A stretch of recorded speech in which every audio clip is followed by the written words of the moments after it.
నమస్తే అందరికీ. శ్రీమాత్రే నమః. Welcome back to our channel. నేను మీ కార్తిక్. సో, ఈ వీడియోలో మనం ఏం మాట్లాడుకుంటామంటే రామ్‌లల్లా. రామ్‌లల్లా ఆల్రెడీ అయోధ్య మనం చేసుకుంటూ వచ్చాము. ముందు వీడియోలో హిస్టరీ ఆఫ్ అయోధ్య చేసుకున్నామండి. సో, ఈ వీడియోలో మనం మాట్లాడుకుంటున్నాం అసలు అయోధ్య మందిరం ఎలా స్థాపించారు అండ్ ఆల్సో ట్రస్ట్ గురించి అండ్ మెయిన్ ఆర్కిటెక్చర్ గురించి ఇవన్నీ కూడా ఈ వీడియోలో మనం కవర్ చేస్తామనమాట. సో, మీరు కంప్లీట్ వీడియో చూడడానికి ట్రై చేయండి. స్కిప్ చేస్తే గనుక మీ ఇంపార్టెంట్ పాయింట్ మిస్ అయిపోతారు.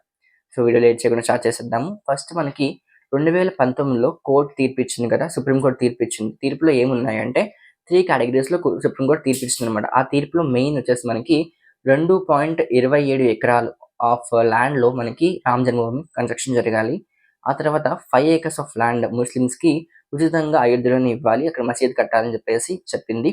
ఆ తర్వాత ఇంకోటేంటంటే ఈ రామ జన్మభూమి అంతా కూడా మనకి ఒక ట్రస్ట్ ఆధ్వర్యంలో ఉండాలని చెప్పేసి ఆహ్, చాలా స్ట్రిక్ట్‌గా చెప్పిందనమాట. ట్రస్ట్ ఆధ్వర్యంలో ఉండాలని చెప్పేసి చెప్పడం జరిగిందనమాట. దీనికి కోర్ట్‌కి తీర్పు అనుసారంగానే 2020లో మనకి శ్రీ రామ జన్మభూమి ట్రస్ట్ క్షేత్ర ట్రస్ట్ అని చెప్పేసి ఒక ట్రస్ట్ స్టార్ట్ చేశారు. ఆ తర్వాత ఈ ట్రస్ట్‌లో మనకి 15 మంది వరకు చాలా మెయిన్ టీమ్ లీడ్స్ అందరూ కూడా మనకి ఇందులో ఉండడం జరిగిందనమాట. సో, వీళ్ళు ఏం చేస్తారు అంటే ఫండ్ మొత్తం అంతా కూడా చెక్ చేసుకుంటారు. అండ్ ఆల్సో కన్‌స్ట్రక్షన్ వర్క్స్ చూసుకుంటారు. అండ్ ఇంకా విగ్రహాన్ని ప్రాణ ప్రతిష్ఠ కావాల్సిన అన్ని ఏర్పాట్లు కూడా వీళ్ళు దగ్గర నుండి జరిపిస్తారనమాట. సో, ఇప్పటికి కూడా ఈ మొత్తం టెంపుల్ అంతా కూడా మనకి ఈ ట్రస్ట్ ఆధ్వర్యంలో నడుస్తుందని చెప్పేసి చాలా ఎన్నో పురాణాల్లో ఎన్నో ఆర్టికల్స్ తెలుస్తుందనమాట. పురాణాలు కాదు ఎన్నో ఆర్టికల్స్ తెలుస్తుందనమాట.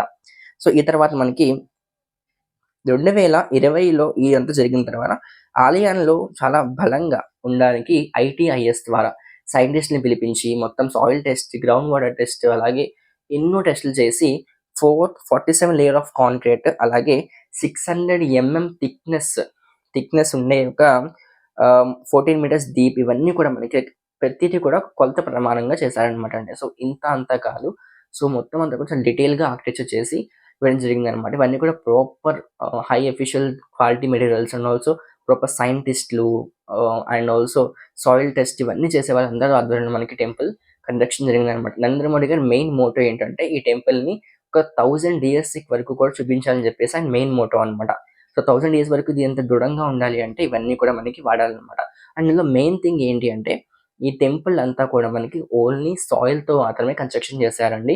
సో, ఎక్కడ కూడా మనకి ఐరన్ అనేది వాడడం జరగలేదనమాట. ఓన్లీ సాయిల్‌తోనే ఇది మొత్తం కన్‌స్ట్రక్షన్ అనేది జరిగిందనమాట. ఆ తర్వాత మనకి ఫైనల్‌గా 5థ్ ఆగస్ట్ 2020లో మనకి 400 KGs of bricks 40 KGs of silver brick తీసుకొని దీన్ని నరేంద్ర మోడీ గారు శంకుస్థాపన చేశారనమాట. సో, భూమి పూజ చేశారు. 40 కేజీస్ ఆఫ్ సిల్వర్ బ్రిక్‌తో మనకి భూమి పూజ స్టార్ట్ అయిందనమాట అండి. ఆ తర్వాత మనకి 2021లో ఫస్ట్ ఫౌండేషన్ వర్క్‌ని స్టార్ట్ చేశారు. 2022కి గ్రౌండ్ ఫ్లోర్ స్టార్ట్ చేశారనమాట. 2023కి ఫైనలైజ్ చేసేసారు. మొత్తం అంతా కూడా మనకి ఫినిషింగ్ అంతా కంప్లీట్ అయిపోయింది. సో, కేవలం 2 సంవత్సరాల్లో మొత్తం టెంపుల్ అంతా కూడా కట్టడం జరిగిందనమాట.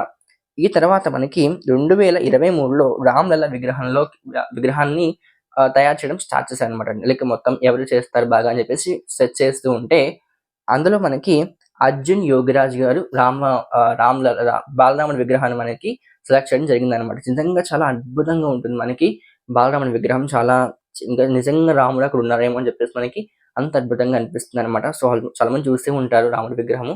ఇది మనకి అర్జున్ యోగిరాజ్ గారు చేసిన రాముడి యొక్క విగ్రహం అనమాట. సో, దాన్ని సెలెక్ట్ చేశారండి. ఈ తర్వాత మనకి మొత్తం టెంపుల్ ఆర్కిటెక్చర్ అంతా కూడా మనకి 1998లోని బ్లూ ప్రింట్ రెడీ చేశారనమాట. లైక్ బ్లూ ప్రింట్ మొత్తం అంతా కూడా అప్పుడే డిజైన్ చేసేసారు. ఎవరంటే మనకి సోంపుర ఫ్యామిలీ వాళ్ళు మొత్తం దీన్ని డిజైన్ చేశారనమాట అండి. సో, సుప్రీం కోర్ట్ ఇవన్నీ గొడవలు ఇవన్నీ ఉండడంతో ఏమైందంటే డిలే అయిపోయిందనమాట. ఆఫ్టర్ సుప్రీం కోర్ట్ తీర్పు ఇచ్చిన తర్వాత మళ్ళీ దీన్ని అప్‌గ్రేడ్ చేసి లేటెస్ట్ టెక్నాలజీ అంతా దీనిలో యాడ్ చేయడం జరిగిందండి. సో, ఇందులో మనకి మెయిన్ 3 పిల్లర్స్ ఉన్నారనమాట. ఎవరంటే చంద్రకాంత్ సోంపుర అండ్ ఆల్సో నిఖిల్ సోంపుర, ఆశిష్ సోంపుర అనమాట. సో, వీళ్ళ ముగ్గురు మనకి ఈ టెంపుల్ ఆర్కిటెక్చర్ కన్‌స్ట్రక్షన్ అంతా కూడా మనకి దగ్గర నుండి వీళ్ళే చూసుకున్నారనమాట.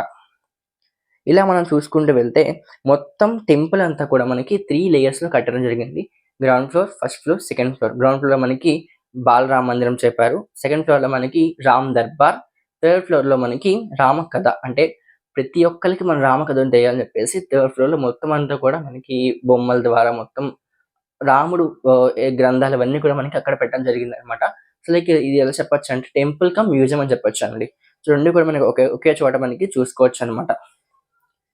ఇక్కడ మనకి 2024లో ప్రాణప్రతిష్ఠ చేసిన తర్వాత 7 రోజుల పాటు ఎన్నో పూజలు, యాగాలు చేశారనమాట అండి. అంటే అక్కడ మూర్తికి ప్రాణప్రతిష్ఠ చేసిన మూర్తికి అంత శక్తి కావాలి కాబట్టి ఎన్నో రకాలుగా పూజలు అన్నీ కూడా జరిగాయన్నమాట. యాగాలు కూడా జరిగాయి. ఆ తర్వాత మనకి 2024లో ప్రధానమంత్రి నరేంద్ర మోడీ గారి చేతుల మీదుగా మనకి జరిగింది కదా! ఆ అభిజిత్ ముహూర్తంలో జరిగింది. అందరికి తెలిసిందే కదా! సో, అప్పుడు అందరం కూడా చాలా ఈగర్‌గా వెయిట్ చేసాం. ముందు రోజు నుంచి అక్షింతలు రావడం అన్నీ కూడా మనకి ఒక మంచి పాజిటివ్ వైబ్స్ రావడం జరిగిందనమాట అండి. అంటే మళ్ళీ మన రాజు మనల్ని ఏలడానికి వస్తున్నాడన్నట్టుగా అందరూ కూడా చాలా అద్భుతంగా సెలబ్రేట్ చేసుకున్నారు.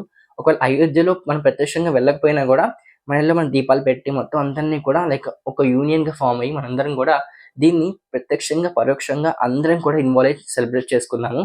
ఆ డే మనం అందరం కూడా మర్చిపోలేని డే అనమాట. సో, అందరం కూడా ఇప్పటికి కూడా అయోధ్య చూడని వాళ్ళైతే దయచేసి వెళ్లి చూడండి. నిజంగా చాలా అద్భుతంగా ఉంటుంది అయోధ్య టెంపుల్. నేను కూడా ఎక్కువ చూడలేదు. సో, మాక్సిమం కాశీ వాళ్ళందరూ కూడా ఇప్పుడు అయోధ్య వెళ్తున్నారనమాట. సో, చాలా అద్భుతమైన ఇంకా కన్‌స్ట్రక్షన్ జరిగింది. సో, మిస్ అవ్వకండి. సో, మరిన్ని వీడియో మన ఛానెల్ సబ్స్క్రైబ్ చేసుకోండి, లైక్ చేయండి, షేర్ చేయండి, కామెంట్ చేయడం మాత్రం మర్చిపోకండి. సో, నెక్స్ట్ వీడియోలో ఏముంటుందని కూడా మీకు సర్ప్రైజ్ అనమాట. నెక్స్ట్ వీడియోలో వస్తుంది. సో, స్టే ట్యూన్డ్ అవ్వచ్చు. నేను మీ కార్తీక్. శ్రీమాత్రే నమః. జై శ్రీరామ్.